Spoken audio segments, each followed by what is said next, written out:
And we're back.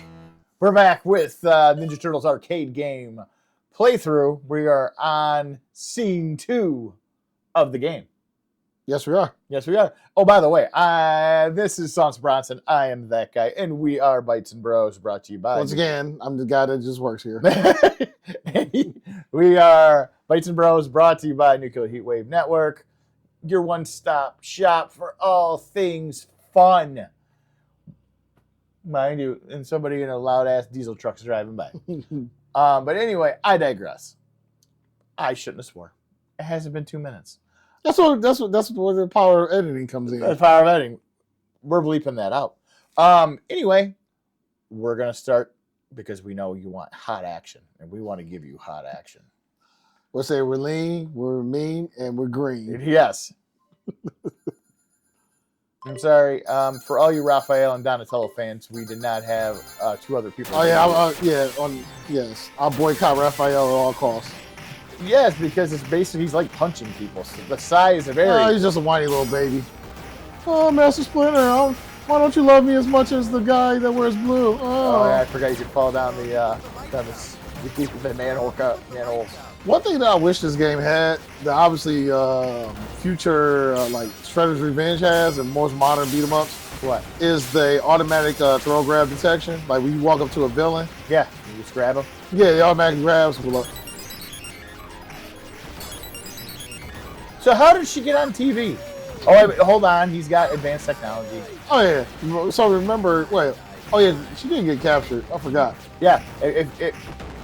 Previously on Bytes and Bros, the first scene of the game happened. So you should go back and watch it. I'm not going to give it away. But here's a little cliff note. April O'Neil got captured again by Shredder. Again. What did Donatello say? You almost sink your watch to it. Yeah. Was that in the original cartoon? Well, no, that was in Turtles Forever when they had the big crossover episode. Oh, yeah. And they had to go back to the 89 world. Oh, yeah, dude. That was out of all the cartoons, that was one of my all-time favorite moments. Technically, that was the final episode of the 2003 series. Yeah, which was the best series. By far. And I would argue that I would die on that hill. Yeah, I mean, it actually got multiverses going before any MCU shit happened. In fact, like the first time I heard about multiverse stuff in like any type of like media, you remember the show Sliders? Nah. Jerry O'Connell. You remember Jerry O'Connell? Nah. Fat kid by Stand By Me. Don't remember it, but I'm following. Oh, okay. Well, anyway, he's like he's not fat in Sliders, but anyway, like one of my college professors, he actually wrote a couple episodes for that show. Okay. And what it was is Jerry O'Connell's character invented. He tried to invent a anti-gravity device. Okay. But somehow made a device that could open up portals to alternate worlds, which is like alternate versions of Earth, like multiverse. Yeah. Well, anyway, I'm following. Him and like 3 other people got sucked off into another world. Whoa! They got that was crazy. That was crazy what you just said. Yeah. Anyway, they got sucked off into another world, and because I'm juvenile. well, it's they use that term in a show I watch called Ghosts on CBS. It's fantastic. Everybody should watch it.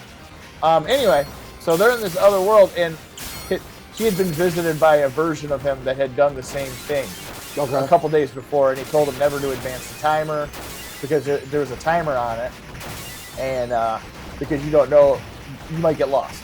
You might get lost. You won't come back to your old world. And, well, they ended up in this, like, frozen tundra of a world where nuclear winter happened and all that shit. And then they advanced the timer. They ended up in a world where the United States got conquered by Russia. And This sounds familiar, like the plot. Yeah, dude. I'm pretty sure you've seen it. I've never seen the show, but I think I've seen, like, a trailer. I heard about it. Yeah. Well, anyway, the whole thing is spoiler alert, I mean, it is over 30 years old. So, oh, you pricks. They did not end up on their own world because he ended up in a world where his dad was still alive. Okay. and his dad had died, and he was a cinnamon bomb. And the series about him trying to reach his way home, you know, kind of like Quantum Leap. But that's Sliders, you know, and that was the first time I ever. Oh, here we go, Bebop. See, I always thought Rocksteady would be the more powerful out of the two. They I forgot what I lost track of what I was about to say. We were talking about Quantum Leap. Oh, yeah. So as far as multiverse, I think the first time I ever heard something like a multiverse, anything. I think when they was doing like Marvel versus DC, and they came with that one universe where like they started like merging like heroes together. Oh, and all Darkwing. Yeah, they merged like Batman and Wolverine. Yeah. You know, I thought that was cool. Although, dude, his arch enemy in that Amalgam universe was fantastic. It was the Joker and Sabretooth, and he called himself Hyena. No, it was good. I'll say that was basically a future plot device for later on down the DC comic line. Well, DC comic, I mean, you can't call that a multiverse for like Marvel and DC because it's like two different companies. Their idea of the multiverse is like it's the same characters, just different scenarios. I think it's cheap.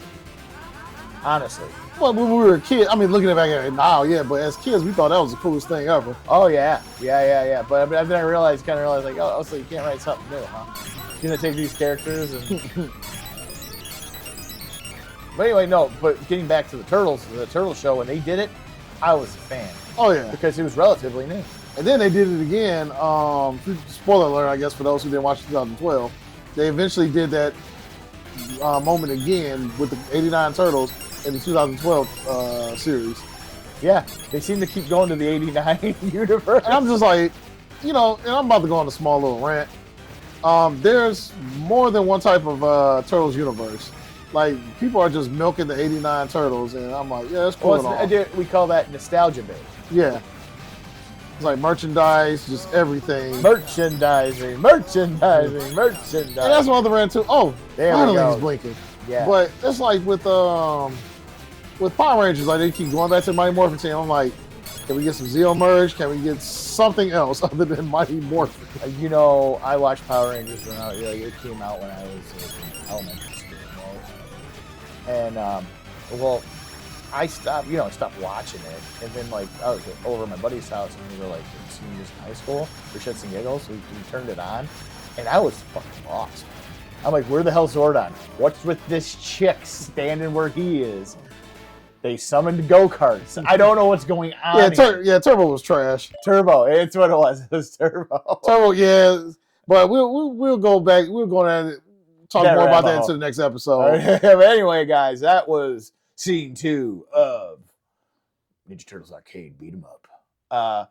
This has been Sauce Bronson. I am that guy, and you have been watching Bytes and Bros, brought to you by the Nuclear Heatwave Network.